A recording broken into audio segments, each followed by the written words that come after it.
Hey, everybody, welcome. It's Dirty Thursday, brought to you by River City Speedway.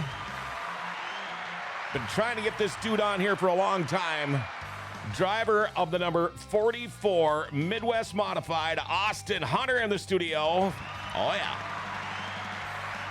And a couple of you figured it out. I gave a little tease this morning. We have got a special guest host today because Stephen Lewis has got the flu, but we want to welcome back again to the studio, Jory Berg. Man, that's a lot of applause for everybody. And our show today brought to you by Executive Properties. Are you still putting off that project around the house that's been bugging you forever? Do you think you can wait until spring and call a contractor and have the work done ASAP? Well, good luck with that. Executive Properties has openings right now to get that project done. In fact, you can check out their Google reviews. Aaron says Chris and his team did a spectacular job in the damage to my aunt's garage and siding. Kept us up to date on the progress, and the finished product was amazing. Thank you for your professionalism and hard work. Hey, get that project done sooner than later. Call Executive Properties, 701-330-1273. And you can call Executive Properties now. Also, they're taking reservations for snow removal, all right? Hey, if you have any questions or comments, feel free to text or call. Good morning, Kevin Pappenfuss, Nick Curtis. Guys already calling in, wishing us good morning. Feel free to call or text 701-213-0863, 701-213-0863. All right, let's do it. Time for our daily segment called Jokes My Neighbor Tells Me. Jokes My Neighbor Tells Me. I've actually got two of them today. Did you hear about the guy who tattooed the map of Canada on his ass? Guy tattooed the map of Canada on his butt. Yeah, so now every time he sits down, Quebec separates. I think they've done that a few times. Or how about this one? You know you're Canadian if you carry jumper cables in your car and your wife knows how to use them. I think that's a pretty good one. Yeah. Jory Berg, guest host. How are you doing today, man? Good. Yourself? Good. Before we start talking to him, I had mentioned a few things to you. It was kind of a quick deal that you got in here today, and I sure appreciate it. End of the year, we'll go back. You broke your arm badly. Yep. Scar. I mean, they had to operate on you. It was shitty. It was a bad thing. Thought your year was done. And all of a sudden, come the end of the year, and there's Jory Berg out there racing a car. I had no clue. What happened? How did it work out like that? Well, we kept it really quiet because I wasn't really sure it was going to go very well. I figured I'd go out there and hit the wall or something like that. But we went to Fergus for that Gopher State race. What was it, like beginning of October? And I had my last appointment in September towards like the end of it there, like the 27th or something like that. And the doctor said, yeah, you're good. I said, wow. Well, how good am I? And he goes, well, you're good to go back to doing your stuff. Arm's not going to break again. No. Well, he said it could break, but it's going to break above or below the plate. Sure. Yeah. Shit, good enough for me. Yeah, exactly. That's all you needed to hear. Yeah. How did it feel? Practice went really good. I almost hit the wall because I don't really have any feeling in my hand still. So my hand somehow vibrated off the wheel or whatever. Sure. And I went to crank the wheel, and my hand wasn't on the wheel, and I cleaned all my gauges off with my knuckles, and it was going for the wall, so I ripped it with my left hand and just shoved the nose, and I had to be on the brake and gas trying to get it turned again. So after that, I learned a lesson that you give it a couple test wiggles before you Yeah. That's what she said. Yeah, there you go. How did the old man take it, Tim? I don't know. Did you come out of the doctor's office? You just look at him and say, we're going racing? Or how did that work? And was he all behind you? Or because I know at first I think he kind of thought you were just going to have the year off. Yeah. Well, I'll say this. He came with me to every appointment because he knew I'd lie to him. Yeah, you told me that before. So he made sure to come to the last one because he knew I'd lie to him again, whether, the doctor said it was good to go. And if he didn't, either way, I was going to tell him it's good to go. Sure. So, because I wanted to go to Fergus really bad. Yep. Just try it one more time before the year's out so I know what I need to work on over the winter with this arm. But he was pretty excited. He punched me before the heat race. Oh, just a good luck punch or what? Well, you ever see like those cartoons and their eyes are doing like this number? You know? That's the way it felt because he rang my bell and I had my helmet on. And I'm all strapped in, so I can't do anything about it. And I'm going to go line up for my heat race. I go, what the fuck? Why'd you do that? And he goes, because I want you to be so pissed off. You go out, win the heat race, hurry up and come back here to fight me. Oh, geez. And it worked. I went out and I won the heat race. And then obviously made it in the show for Saturday night right away. And then I came back and I was just so happy that it went well that I actually forgot to hit him back. So. You know, there's nothing better than the bond between a father and son, right? Yeah, sometimes love hurts so much between me and my dad. Yeah. It's not the first time he's punched me in the face. I know. Without a helmet on, even. Yeah. So I was just glad I had a helmet on this time. So. Yeah. So car's probably in pretty dang good shape sitting for the winter then, huh? Yeah. Actually, it's for sale. So if you're looking for a fast car. Okay, and that was going to be my next question. I thought I saw something about that car being for sale. Are you just going to get another B-Mod, or is that going to be his top secret? Well, you never know what could happen over the winter. Okay. Lots of crazy things have been talked about and nothing set in stone yet. So it all depends on so what you're saying is you better go investigate on your own. Yeah. You never know. Because I know I'll be the first one you call when you make up your decision, right? When you make up your mind. Oh, yeah, I might mail you a Christmas card with a little hint in there. But Hey, there you go. That'd be all right. I'd take that. Heather McDonald, good morning. Let's finally talk to our guest today. Here he is, drives the number 44. It is Austin Hunter. Man, all the applause. Isn't that something? How you doing? That's going okay. Good. We have tried to get you in here before a few times over the years, and I probably didn't pursue you as much as I should have because I figured it was going to be Zoom. And I just don't like doing Zoom. And I know it's hard to get people, and geez, you sure appreciate it when you make a trip down like you did. But it's championship time now, where we're talking to track champions, bringing them in, and it's like, well, we got to get Austin, and we had it all figured out to do it Zoom. And he messaged me the other day, last week, and says, hey, would it just be okay if I came down there? And I'm like, are you kidding? This is just like the most awesome thing. So we are so glad you are here.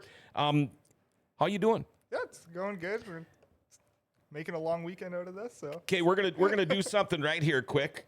Tomorrow, birthday tomorrow? Yes. It's my birthday.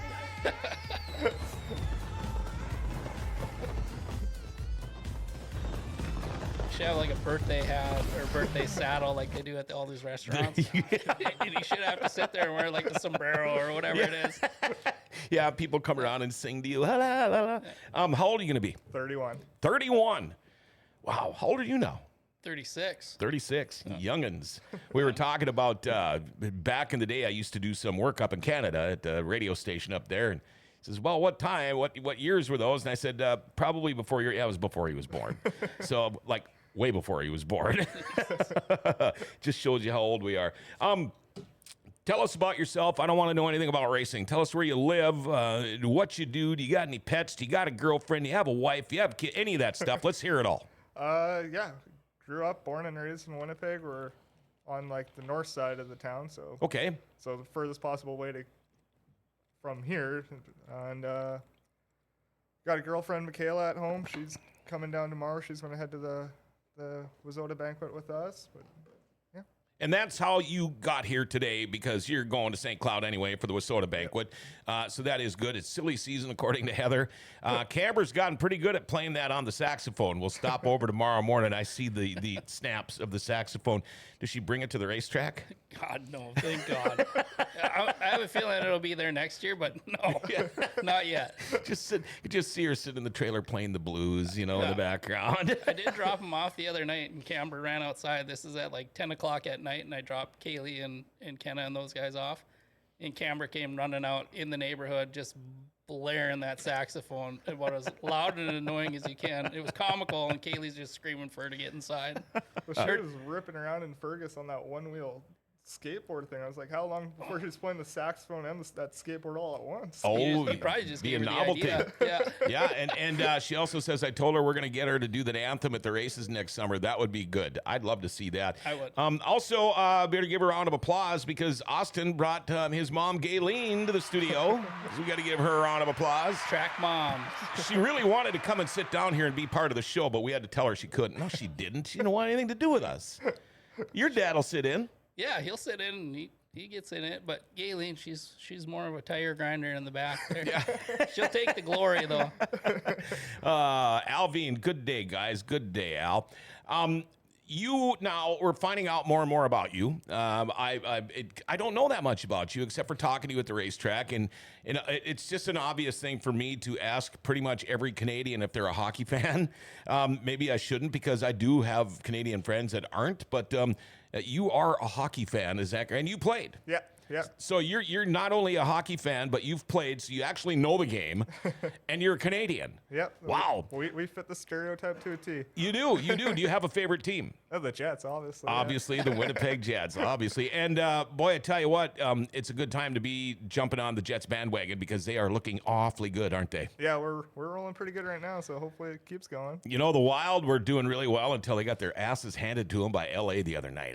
Of all teams, the L.A. Kings, I just don't get that one.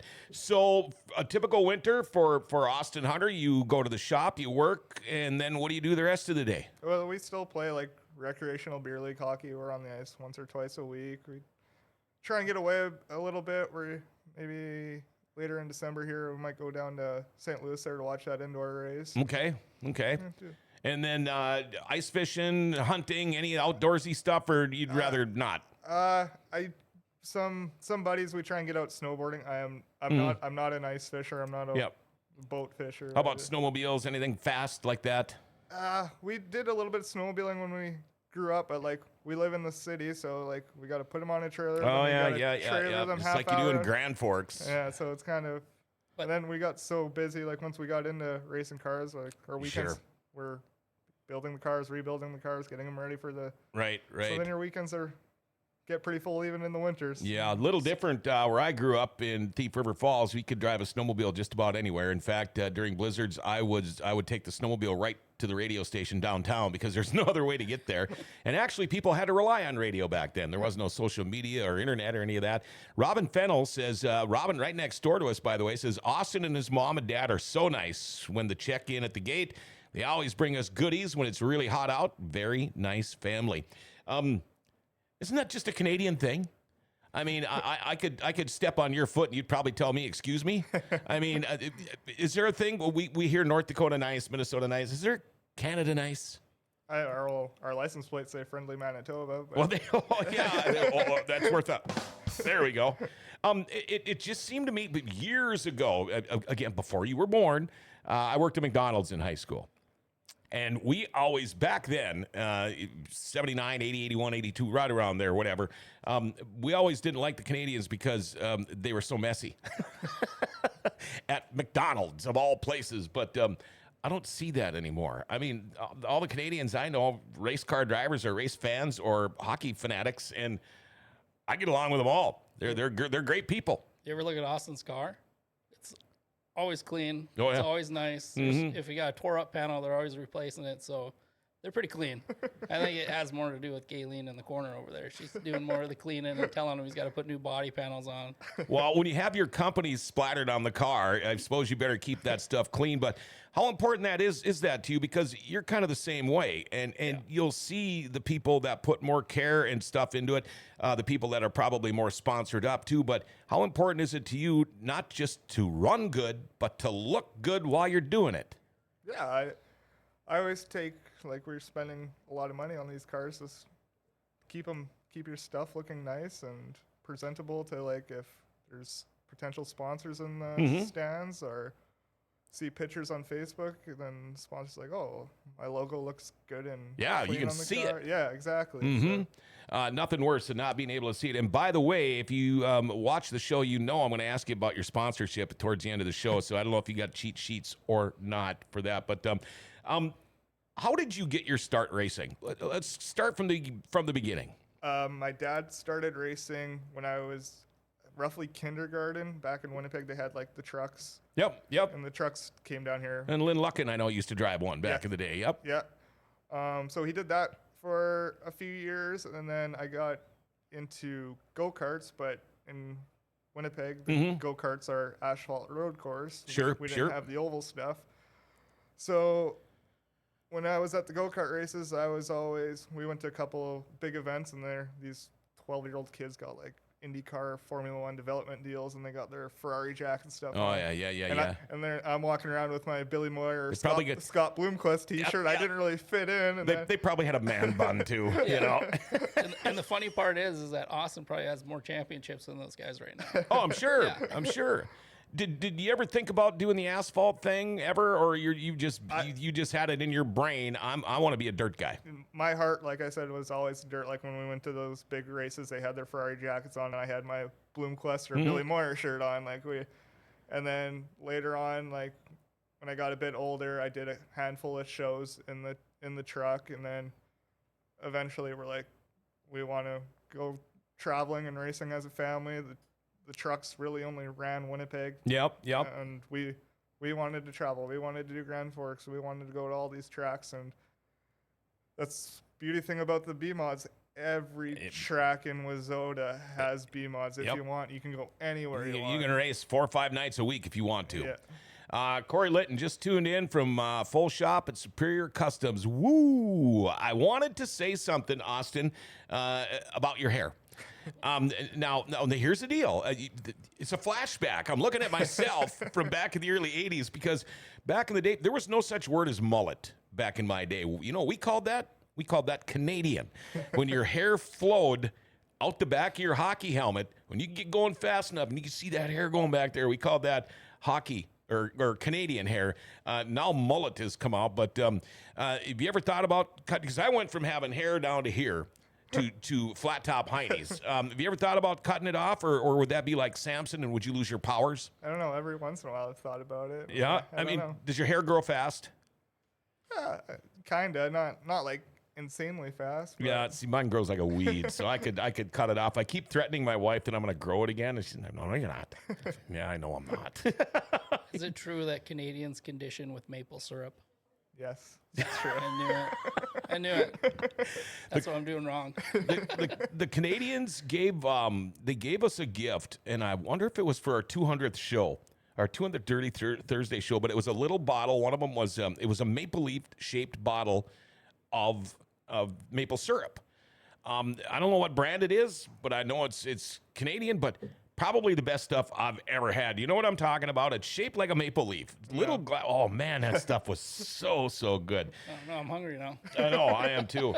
How many years in the B-Mod now? 12, Okay. 11, I think. Okay.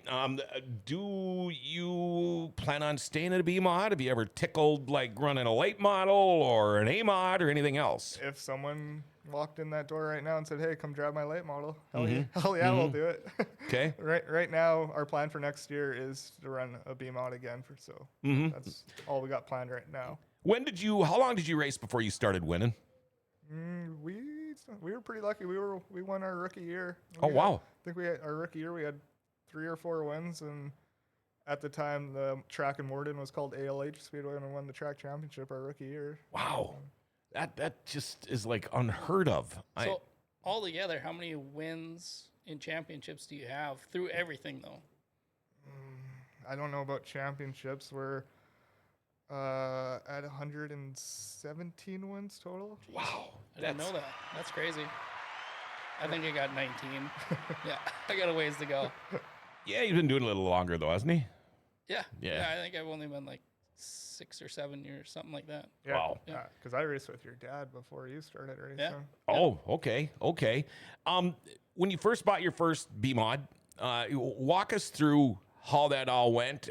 Where did you find one? What were you racing? And has it developed from there? Did you learn anything the hard way, or did it all pretty much? Sounds like it came pretty easy to me, but did you learn anything about chassis and things like that the more seat time you got? Yeah, well, when we decided the B-Mod route's the way to go, we're good friends with Ricky Weiss, and we went to go watch him at, I can't remember, they were racing in Jamestown, so I'm thinking it must have been the Stampede weekend. And he's like, "Oh, let's go talk to Strand. Like, he makes his B-Mods that are really good. Let's go talk to him." And so Ricky introduced me to Dustin, and he's like, "Yeah, I'm sure we can find something for you." And then he hooked us up with the Hoglands, and I bought my first car off of Eric Hogland. Okay. Yep. Yeah, and we raced that for a year, and like it's been said a bunch of times on this show how much the Millennium Chassis and Dustin and Brian help out their customers, and that really sped up the learning curve for me. So Yeah, we're going to be talking about Dustin and his dad and the whole Millennium Shop here coming up. By the way, Dustin says they don't call him Hollywood for nothing. Now, I wish I knew more about these nicknames because I didn't hear about Hollywood till right when the season was just getting done. But who gave you that name?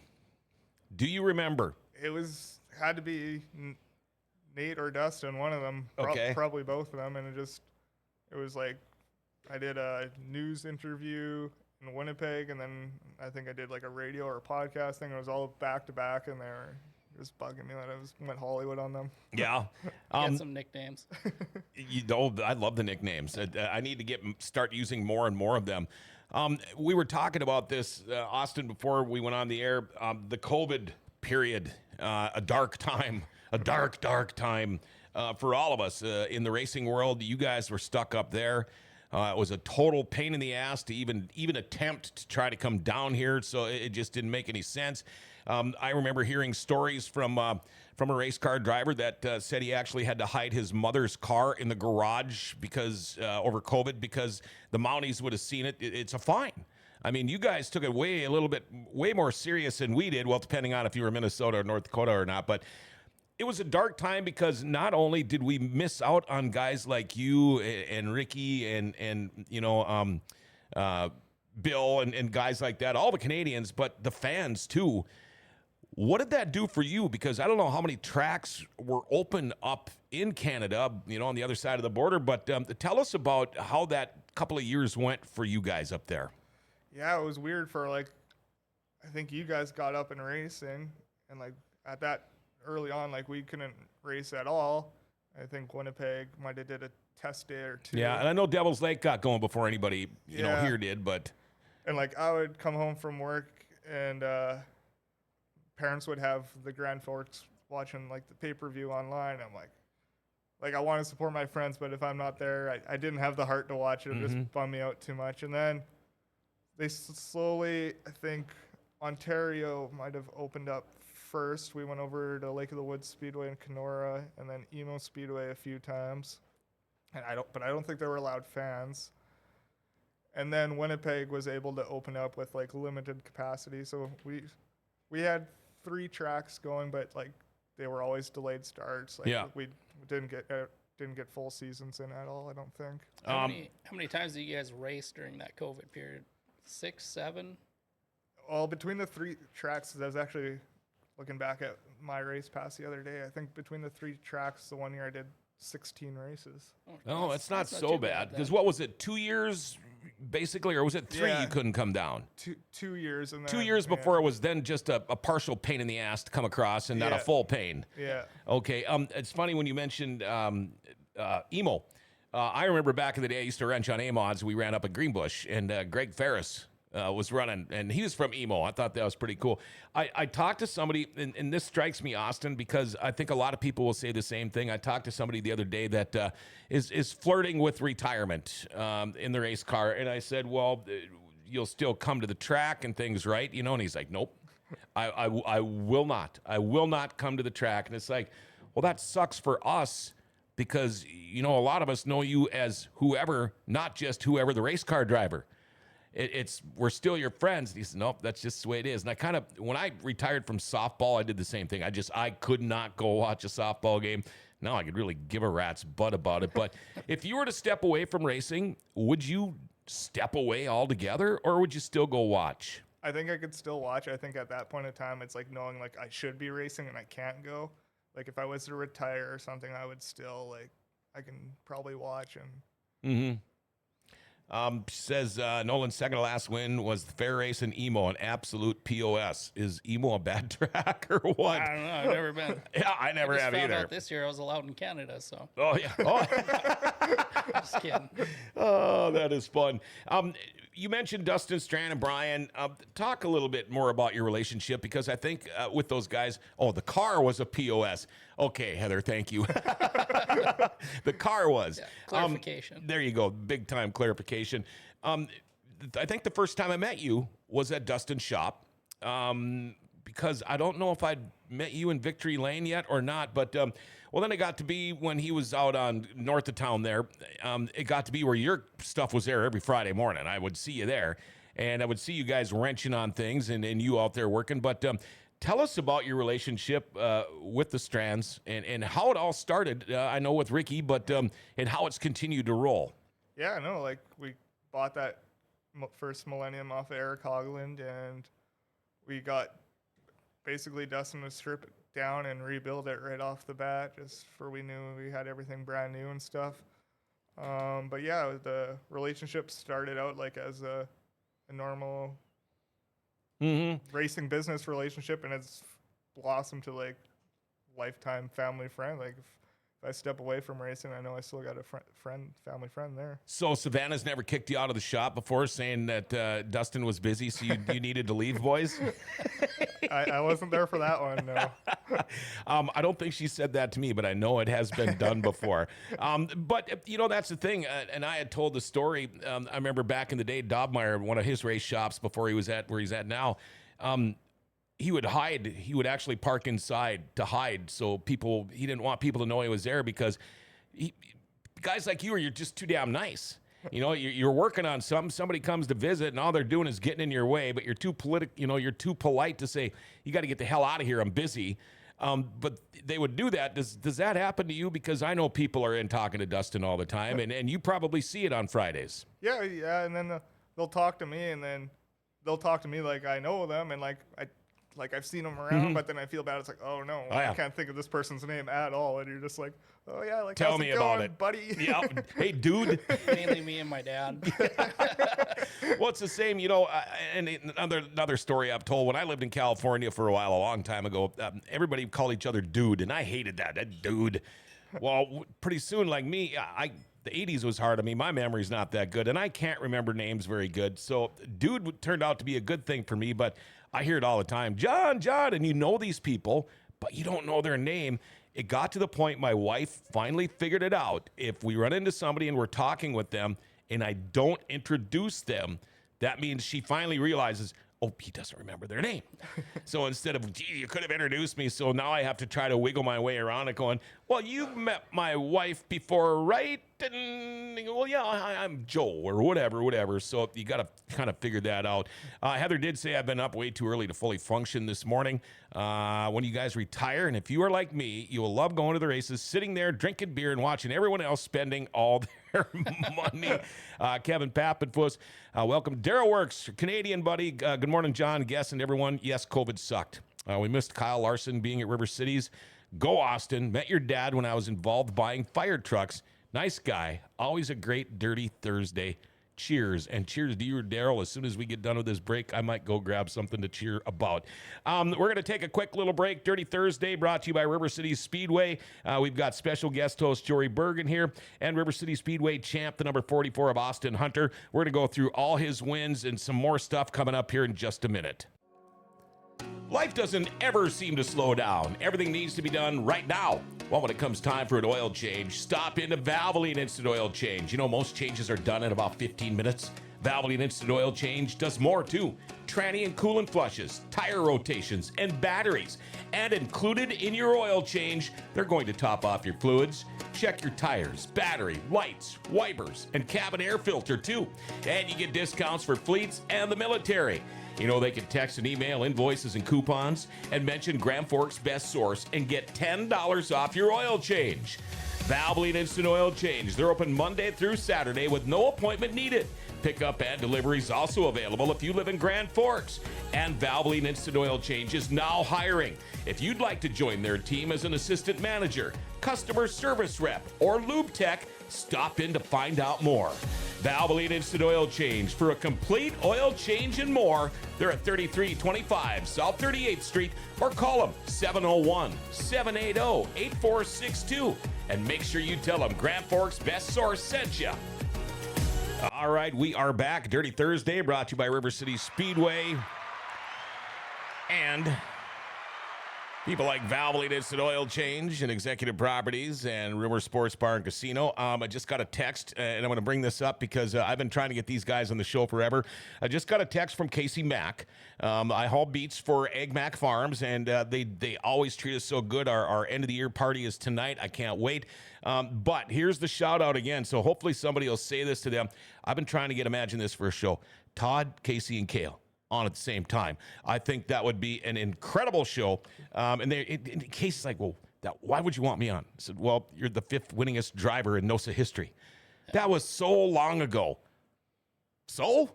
The Big Mac attack. Come on. Exactly. I mean, you know, I told him, I said, of all the Macs I've wanted on this show, the one in my entire life I never figured I'd ever get was Grandpa Donnie. And Donnie Mac on this show was probably one of the best shows we ever had. And if he wouldn't have passed, he would have been on again. So that was just the history between those three. Oh, exactly. That's a great idea. That's been something I've been meaning to bounce to you here. I don't know if or just to put in the old back burner or something to think about for some of the winter shows. Like I think that would be super awesome to have a mini series of like of past drivers, like retired or Hall of Famer shows. Right. I'm gonna text him back right now. I guess I do have a question for both Austin and Jory, and I brought this up to Heather and Nolan when we were talking about the Devils Lake Speedway year in review show. But the Midwest Mod class, so competitive this year, so many unique winners throughout the season, and just we're gonna get your thoughts on just like the competitive field this year. What it was like to run with so many front runners this season. There's just so many fast cars. I mean, the car counts don't do it justice. People look at that and they go, oh, well, there's only 8 cars there. Well, it's a stacked field of 8, you know, and even Kenna just coming into it in Brody Craft. Yep. In Silent. I think we can all say that, you know, even if they start up front and we still have to pass them, we still have to work to pass them. Oh, absolutely. Like they're not. Everyone thinks that, you know, they're just starting. They're probably far off the pace. Silent is going to get a win soon. Kenna is right there, and Brody is figuring it out pretty quick, too. So absolutely. There's quite a diversity in that class. So it's not like, you know, Austin or someone else just winning every week. And you go back 10, 15 years or whatever with the with Soda Midwest Mods, it would be 2 or 3 guys that had a chance to win, and then it was just a mess. A lot of cautions, a lot of delays, Now, like you just said, there's a dozen guys that could win on any given night. We all know there's luck involved. We all know it's the luck of the draw, and there's all kinds of things that factor into there. But is it easier? And I'll ask you guys both this because, I mean, we've been following McKenna very close, of course, this year. You know, got that national points rookie title. And I tell this to people because I watch these young and upcomers slowly getting there. And, you know, even in sprint cars, you see he's going to finally get the win. You know, it's been 5 years, whatever. He's going to finally get it. He's been so close. And then, something happens. But once you win your first one, is it easier to keep winning? That's the hardest one to get is your first one. Exactly. Yeah. And your second one isn't as easy either. But that third one, then you kind of get a little bit more confident being in that position, I think, personally. Mm-hmm. But I don't think I've ever showed up to a track and been like, oh, I got this thing on lock. Especially in our class because there's 10 of us a night that could win. Right. And how about you? Yeah, like what Jory says, like that first one was hard, and then once you kind of get multiple, you're like, okay, I can drive these cars. Sure. And like the B mod, like we have I'm 90% sure it's the biggest car count in all of Wazota, and there's there's so many competitive guys, and you know, especially when they have the big races, when you get all the guys coming out of the woodwork. I love that. Dave Rosenthal, Todd, they didn't get much better than him in tri-state area in a sprint car in his prime. Talking about Todd Mack. Kenna will get it once all of the parts of her car are in the correct positions. Said she's going to teach Jory how to drive next season. Ooh, some big words coming. I got a spare quarter panel on order just for Kenna. So feed her a right rear when she thinks she's going to sneak between me and the wall. 117 total wins we have got for Austin Hunter. Okay, listen to this. This isn't bad, folks. We're not talking the 117 wins here, all coming last year, but this is Austin's resume from last year, if you will. River City Speedway champion. Victory Lane Speedway champion. 4th in points at Devil's Lake. 40 feet. North Dakota state champion. 8th National Wissota points, 8th in points nationally, 40 features, 4 wins, 31 top 5s, 37 top 10s, tons of second and third places last year. Some people that just to piss people off call them first loser, but I hate that. But here's the deal. 4 races you might not think is 4 wins might not be a great year for you. I don't know your thoughts. I know you probably wouldn't be happy with it. I don't know. It's better than none, but it just shows you, I think, consistency, how important it is to be up there for the chance to get the win and maybe not get it. But do you feel the same? Because you're champion at 2 different racetracks. Yeah, no, I was. And did you even win one up in Winnipeg? Yeah, we got. You did one up there. We Okay. got one. Yeah, like I felt like we were fast and competitive every race we entered this year, and unfortunately, we just couldn't get that 1 or 2 more spots further in the feature. But our consistency was there all year. And was there anybody there that you raced hard with this year where you just went, damn, I cannot get by this guy. What's the deal? Or is there nobody like that? yeah, but he broke his arm, so I didn't have to worry about him. Bullshit. Did we ever whip that picture up yet? That's for the end. Or if you want now, we can do a preview if you want now. Should we preview that picture? I'm going to duck out of the way. Okay, Oh, boy. John, you got to put it on you. Oh. Yeah, right there. That's the usual right there. Going back to his hair, when you're that close behind him every week, you start to notice that his hair flows through the seat while he's racing. It's bullshit. They should just put "Hi Jory" on the back so I got something to read when he's going by me. Oh, that is a great one. And you guys both got a great sense of humor. We could sit and laugh together about this stuff all day long. And how important is that? You joke around with this guy. And I don't know if they're like that with all the guys that are running Wissota B mods. I'm thinking probably not. But how important is that to get along with them? And do you get along with all of them? And if not, you don't have to say who you don't. But we stress it so much that each class is kind of like their own family. And I truly believe that because I've seen the help that people go out of their way. I mean, God darn it, he might have put me in the wall 3 weeks ago, but something happened, and okay, we're going to help him. How does that work for you? Do you get along with everybody? Yeah, there's always going to be some drivers you don't either get along with on the track or don't see eye to eye. But like me and him, we're probably like I don't think we've ever touched on the track. We're always pitted next to each other, and yeah, we get along pretty good. And again, and I'll ask you this too. You don't have to name names, but if are there people, not if, are there, if there's somebody and you are just on the inside rear quarter of them coming out of turn number 4 on the last lap for the win, are there drivers out there that I'm not saying you would put them into the wall, but you would maybe disrupt them a little bit? There is drivers in the back of your mind are like, okay, we're coming to the checker, and it's like, I think I got a couple IOUs in the bank. And that was going to be it. And would those be any IOUs? You do me wrong, I'm going to do you wrong. Exactly, yeah. Okay, and you? I know the answer I'm going to get out of you. I think everyone knows the answer to that because I've done it. And, I mean, it's hard to say that you'd do it again, but, I mean, if you're not running for points or anything like that, and it's for wins or whatever, but, I mean, there's guys that you make sure that they know that you're not going to give them that inch because they'll just keep stomping all over you. Yeah, so, I mean, even I've told Kenna, it's like, hey, if that guy's going to try to slide across your nose. Yep. Rip that quarter panel off. Yep. You're going to wrong me, I'm going to wrong you back. Yeah. And let you know I'm thinking about you. Yeah. Well, it's not like, I wouldn't do it to somebody that's never done it to me, but there's sure. always that thought, and I think every race car driver can say that, like, you've gotten away with a couple. It's, this is probably the time that we're going to square that up. Sure. And we all know things happen. You hear racers a lot of times try to make excuses, which I hate. I don't like that. Just say it like it is. You screwed up. But if it happens and you get into somebody, you two guys are, I'm guessing, going to be the first one to say, man, go right over there and say, I messed up.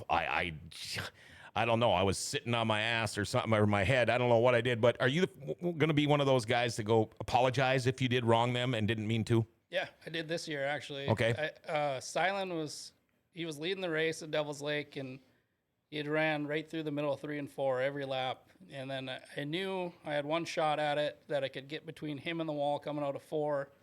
And I got a little closer to him than I wanted, and the left front just caught the rear quarter panel. It didn't upset the car or anything, but it ruined it.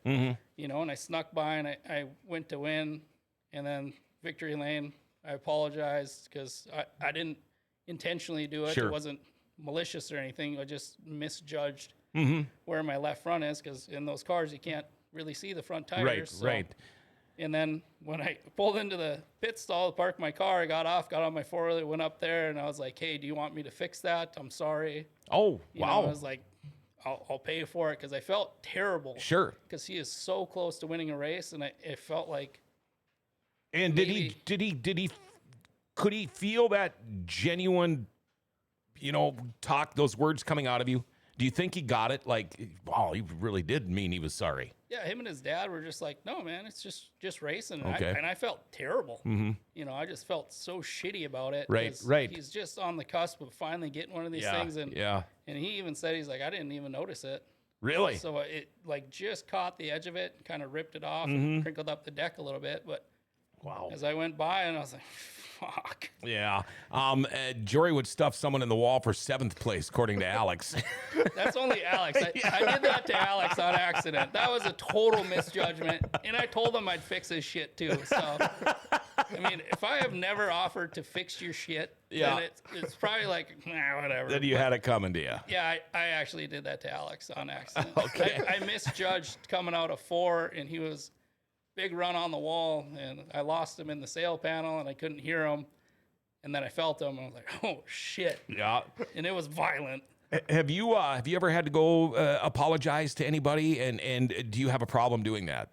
No, if I know, like, okay, this was on me, I screwed this up, I'll go up there and fess up to it. And Now, do people get you back that way? Do people come up to you and say, you know, Austin, geez, I didn't mean to do what happened there? And how much more respect do you have for those people than the ones that just, yeah, like, you know, I got a ton of money, who cares? yeah, like, if they come over and they're like, I'm sorry, man, like, I made a mistake, I entered the corner too hot, got into you, or whatever. Like, and if they're owning up to it and you can tell, like, it's genuine, yeah, Sure. it's way better than Joe Blow, who's, like, just driving like an asshole just because Right. can.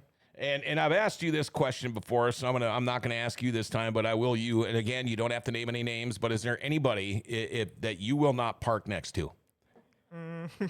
Yeah. Got Gayleen back there. Gayleen back there going. More than one? I mean, there's probably. Funny thing is, I probably know who half the people are you guys are talking about. Heather McDonald, the question you just asked me, please send me their information. That's a great idea. Get those guys on the show. Yep, there sure is. Alex, no, Dave, earlier, did you touch future race plans? I didn't. I was getting there. He got here late. Do you do any winter racing? Are you planning on it? I know you were talking about going down to spectate. But do you ever do winter racing? Do you ever do the Arizona trip or the New Mexico or anything like that? Yeah, we did. The one year we went to when the Wild West Shootout was actually in Phoenix. We did it the one year. I think it was 2019. Okay. We haven't been down since. We would like to go, but just trying to figure it. A lot of money, a lot of everything. I mean, you got to make it a vacation, you know, a working vacation, because I think you've done that. You got any winter plans this year? Nope. I'm going to take Arizona off this year and work on my arm and getting this thing back to 100% because we're still not there. So slowly getting feeling back in my hand. And it's actually kind of weird. But, yeah, I mean, just really want to get some feeling back in my hand so that I can hit next year at maybe a little bit more than what 70% I got right now. So Sure. Like Heather says, it's like a $10,000 vacation. Dave, I misunderstood you. I was referring to moving up classes, and we did talk about that earlier. You had basically said to me, Austin, yeah, somebody gave me a late model and said, here you go, take it. It's your. I get that. you kind of leave us hanging in the dark. Have you ever? Are you entertaining moving up? I shouldn't say moving up. Maybe doing a late model thing or an A-mod thing, or because you've got another car for sale. Your cars are always fast. People that buy your cars win. Sucks finishing second to them. Well, right. But this car you got now, it's not very old, is it? No, we built this in 22. Yeah, and I mean, how many races did you race last year? Not a handful, maybe? I think we just looked and it was like 16 or 17. Oh, you did get that many in? Yeah. Okay. The car's for sale. Have you got a new car yet to start, or have you got one ordered to get built, and all you got to do is nod? You don't have to get too deep into it if you don't want. I mean, I guess the plan that's not set in stone is to build another B-mod. Mm-hmm. But there's been talks about going some different directions. Okay. But it'll be through Dustin and Millennium. Sure. If we do that, Okay. whether it be an A-mod or a late model Mm-hmm. or whatever. Really, it's up to my dad and Dustin, really. Sure. Dave says both guys would make a good addition to the NLRA. I agree with you. They would Please make sponsor a him. good. Yeah.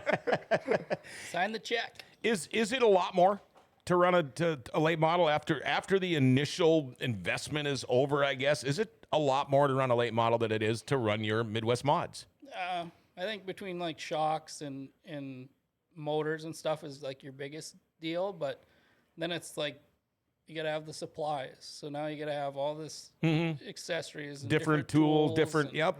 and you gotta have spare shocks, and then you gotta learn how to smash springs and all that stuff. Which I mean, we're doing a lot of that at the B-mod anyways. But I think in the long run, if a guy was gonna do it, it would be like a 2-3 year transition because me and my dad don't have a ton of money. Sure. We're doing pretty good with this B-mod deal with the budget that we're on. But if we did an A-mod, at least we're still on the same tires and all that stuff, a little bit different shocks. Yep. And I have all the rims. I Sure. have the chassis. I could convert that over to an A-mod pretty easy. Yeah. But going to a late model, then I got to get a different trailer because mine's not wide enough. And there's just a lot of things to factor in. It's just so. not Friday nights. There's so much more to it. Yeah, and I like the B-mod world. It's really nice. And like Austin said earlier, you can go race wherever you want. Absolutely. You can just say to yourself, you know what? Let's just go try this track once and see what's happening. Let's see what the people are like there. Yeah, and you talk to a lot of guys that go from the B-mods to the say the late models, like Nate Reynolds, for example. Like his thing was like, oh man, it kind of sucks being relearning in the back. He beat himself up to death this year, and finally it was like that light came on there towards the end of the year, and he picked it up a notch. I've had a few conversations. In fact, I just talked to him last weekend about it. Exactly. Amanda Joe says, late model, reunite the super best friends. All right. Who helps you with your car, with your all your stuff? I mean, everybody seems to know your mom, so I'm guessing she's with a lot. Yeah, both my mom and dad are there every race. My girlfriend Michaela, she comes probably 90% of the time when work in school lets her. I got a friend of mine, RJ, helps me on the car, but when he's a truck driver, so whenever work allows him. My friend Daniel at home, he helps me at the Winnipeg track, and he comes to a handful of Grand Forks races a year. And late in the year, we had Jace come on and start helping us a bit too. So okay, should we tighten the screws a little bit? How long you been dating Michaela? We had, it was 2-year anniversary. Was it 2 weekends ago or a weekend ago? Okay. Pretty serious? Yeah, I think so. She's all for the racing stuff, so that was a plus. Yeah. Should we put her on the spot? What does Gayleen think of your girlfriend? She likes her. Okay. All right. So, okay, you gonna marry her?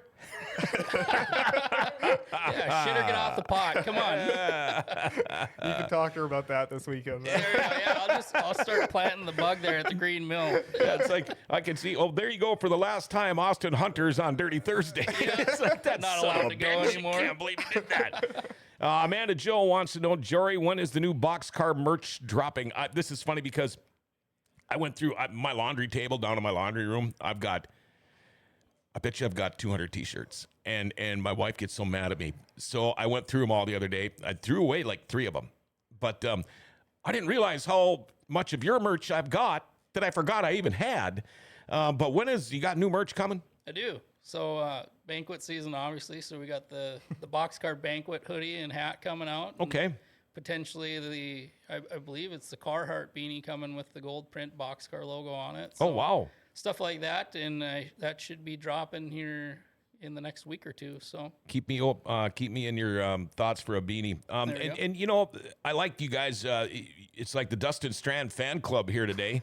Yeah. You got Strand Racing. You got Millennium SRT chassis. You got the Millennium hat on. I think Dustin Strand, he's got a pretty good following, doesn't he? we know who makes us fast. There. Well, you know that's and boy, I tell Or you his what. merchandise models. Yeah. There you go. I'm a Moodle babe. I didn't get to do any races at Devil's Lake last year, but a great example. And for some reason, it seems like I find this more at Devil's Lake. When you look at the winners there with the B mods, they're almost all. I mean, they're almost all Millenniums up there in the top. However many, in fact, Dale would probably know more about that. But how about sponsors? I don't know if you needed a cheat sheet, but who's your sponsors and who helps out, or at least who has? We got Q8 Truck Service, E1 Fire Trucks, Red Dot Corporation, Vertical Adventures, Diesel Spec, Interstate Batteries, Millennium Chassis, Mullins Chassis, and Airport Motor Inn. When you mentioned Key Waiton, I hear it all the time on Victory Lane interviews, especially with Dustin and stuff, and I didn't realize that's you guys own that. Yeah. And I kept thinking to myself, wow, that must be a really big trucking company or something because they've got, they sponsor these race cars. And then I find out it's you. Do you have a shop at your house, or do you have a race shop somewhere else, or can you just walk from your house to the garage and start working on your stuff? We got a bay kind of in the back corner of our business. Where Okay, sure. Kind of keep the race stuff. So I suppose you got a hoist and all that stuff and everything you need. Yeah. That is nice. And you're right, not far off of South Wash, right? Yeah. Block like away. Right over by Deke's Pizza. There we go. The opposite side, yeah. Okay. You being my guest host today, is there anything that we're missing out on? I don't know. You want to talk about Banana Batman? That's all you. That's your nickname you gave me. Banana Batman. Batman. Intriguing. Okay, let's hear about Banana Batman. I think it started with the Joker with your car at Dustin's. He was getting a car built, and they had some big Joker, like, little figurine on it, and I was going to send it to Canada with it. And then one day he was just kind of standing on his trailer with his suit on, and it's black and yellow. He's standing up there, his hands on his hip on top of the toter, and he's looking over at Jamestown. And that guy looked at somebody and goes, does that look like Batman? So then he's all yellow and black, so Banana Batman it became. I'm Banana Batman. Yeah. Banana Batman. Oh, that's a good one. Anything we forgot with you? Anything you want to throw out there that maybe I didn't catch? No, I don't think so. I think How was your first trip to the Dirty Thursday studio? it was awesome. I'd love to come back. Oh, we'd love to have you, man. And it's so hard because, if you were to come down here on a Thursday, well, then you got to come back down on a Friday. And it just logistically, I know we have thought about moving this show to Fridays. We kind of entertained that idea for a while years back. But then again, usually if you're at the track at 11 o'clock on a Friday, you're probably busy. And plus, how do you come up with a good name that would beat Dirty Thursday? I got a couple. For Friday? Yeah, well, we'll talk about those off the air. Are they G-rated? Yeah, no. Okay. I got one last thing. Okay. Just for both Austin and Jory, a standout race of the season for both of you guys. One that comes to mind off the top of your head, standout winner, just a standout race in particular, doesn't have to be a win. Nah, probably the one before I broke my arm. My entire summer went to shit. Yeah. I mean, it was pretty fun. I think actually me and you were side by side with Silent again, all three wide for that win on that Sunday, I believe. Is that The outlaw night. one? Yeah, Yeah. that was the one that kind of stood out to me because when the schedule came out, I circled the World of Outlaw night and Saturday for sites. That's kind of the ones I wanted to get done, and we got the Outlaw night. You're welcome. No, I'm just kidding. I was trying and then finishing second to him again. Well, it could be worse. Yeah, I broke my arm that day. Yeah. Do you, Filthy Friday, it's a good name for it, Filthy Friday. Do you ever go to the track just to watch? If your B-mods aren't going to be there, would you take a trip down here to watch for, say, the World of Outlaws? We have Okay. we come because we're going to go Devil's Lake or somewhere to race Saturday, so we'll come down early, we'll do maintenance on our car, and then we'll come watch. Okay. And by the way, speaking of World of Outlaws, Johnny Gibson, he owes me a beer now because the Minnesota Wild beat Pittsburgh, the Penguins. And so him and I bet usually on hockey and if the Vikes and the Steelers play. So right now, we came to a even last year. So right now, I'm a one-up on you, Johnny. So remember that when you come up in June. Again, hey, thank you. Short notice, Jory, for coming in. Stephen Lewis, we hope you get better. Austin, Hunter, and your mom, Gayleen, thank you guys. This worked out so good. I mean, I've just been so happy since you reached out to me and said, yeah, we can make it there. I'm just like, man, this was awesome. Thank you. You guys have got the big Wissota banquet. That's the national banquet. Was that what they call it? The national banquet? Yeah. And how many people show up for something like that? I don't know. How much did we have Is last that year? every Wissota class is at this banquet? Yeah. Yeah. Okay, wow, that I is bet. just got to be huge. 1,000, couple Wow. thousand. Maybe, yeah. Yeah, somewhere in there. It gets to be pretty. Is RJ coming this year? Yeah, yeah. Yeah. Okay. We gotta keep RJ under wraps this year so he doesn't hit anyone with a paper airplane. Yeah. Oh, who's that? RJ is Yeah, big guy. the Oh, truck okay. driver, yeah. Okay. He's a good time. He was making paper airplanes at the banquet last year and flying around. Yeah, he hit Shane Howell with one. Oh, really? Yeah, he like 4 or 5 tables over, and Gee. yeah, it was pretty entertaining. Is this a banquet? Years ago, people used to actually kind of dress up a little bit for banquets. I remember the very first banquet I emceed. I think it was NOSA years ago. I dressed up. I didn't know any better. They all looked like me, the way I'm dressed right now. Is this one a little more fancy for you guys or not? Yeah, we were in suit and ties last Right, year. and right. We're still having a good time flinging ice at people. And Sure, stuff. and I mean it's one night. Yeah, It's yeah. one night. Why not? Why not? And so you got a suit and tie all packed, ready to go. Yep. Wow. We're going to do a live at some point there. Be on the lookout. That's Kaylee Elizabeth. Tom Corcoran, both solid racing families. We like to hear that, Tom. And God darn it, Tom, I can't wait to get you back in here again, too, man. He's one of my favorites. There we go. Austin Hunter, River City Speedway track champion in the studio today. Give him a round of applause again. And again, that same round of applause going out to Jory Berg. For coming in and guest hosting tonight. You guys have yourself a wonderful time down in St. Cloud at the Wissota Banquet. Boy, I tell you what, let's give a shout out to Rumor Sports Bar and Casino. They sponsor Dirty Thursday. They have since day one. Old BT, Bill Tyrell, and Rumor Sports Bar and Casino. Stop in there right now and get a sandwich and a side. Any sandwich and a side for just $7. You know what? You want to go watch UND Fighting Hawks? It's $5 to get on the bus. Here's the deal. You pay your $5. You leave 45 minutes early. And then when you come back, you get a free drink, and they drop you off right at the front door. They pick you up right at the front door. Home of the world-famous Beer Tower. If you don't want to go to the game, you can watch it on one of their millions of TVs they have got in there. Rumors Sports Bar and Casino. They are open 7 days a week, 11 a.m. to 2 a.m. We love them here in the mall. All right. Let's see. Next week, River City Speedway Street Stock Champ Trey Hess will be in the studio. Coming up today, 1 o'clock, big screens and TV streams. 9 o'clock tonight, if you like beer, you're going to love the Brew Brothers podcast. It's all about beer. Have yourself a great rest of your day. Enjoy the weather while you can. And remember to like, share, tag, and follow us. Hit that notification bell on your smartphone. You never miss a show that way. Hey, you know what? The forks are nice.